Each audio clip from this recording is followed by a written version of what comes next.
This is a quick demo of integrating a camera and an image analysis service into SmartX. For the sake of this demo, we have a virtual camera setup. This is just a simple program which is running in the background, reading image files from this folder, publishing them one at a time to MQTT every few seconds as a base64 string, and repeating this forever. We can see that in the MQTT Explorer here, where the data is being published to this topic. We'll call this virtual camera Camera X. We can assume this is a real device that is capturing and publishing images continuously. Separately, we have an image analysis web API to which we can send a request and it returns a response. This particular one performs particle detection and segmentation. The API expects an image in the input request as a base64 string, and in the response, the API sends the image analysis results, which contains the number of particles, and a result image, which is a markup image, also as a base64 string. So this could be any image analysis API running on any cloud service platform.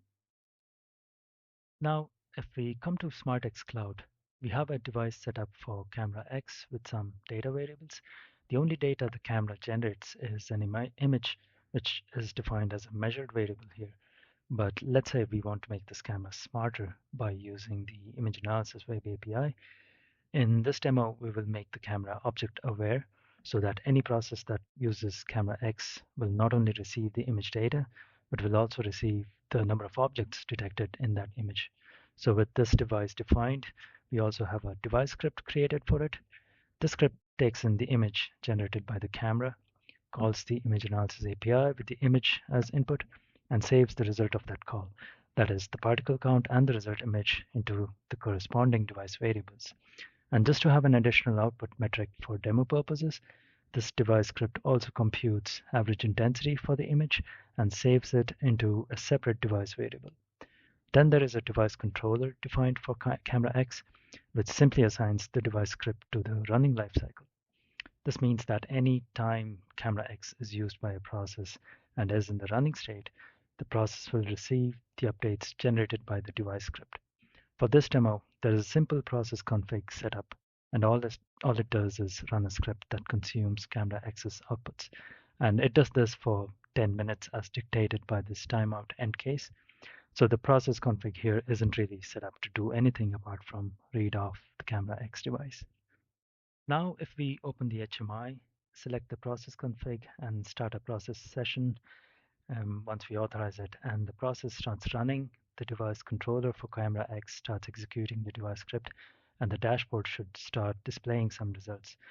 The dashboard setup for this demo shows the captured image and the result markup image with detected particles demarcated. It also has charts to plot the number of particles and the average intensity values for every image.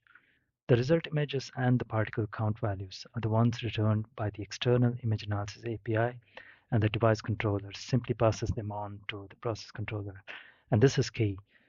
Depending on the use case, it is possible to bring together a simple off-the-shelf camera with no Spark capabilities and the third-party image analysis API that provides the necessary capability. And this could be any capability like object detection, barcode detection, face detection, etc. Of course, it is also possible to implement analysis functionality within the scripts directly and have that running within SmartX. And this is demonstrated by the average image intensity values plotted here, which are values computed within the device controller and sent on to the process controller.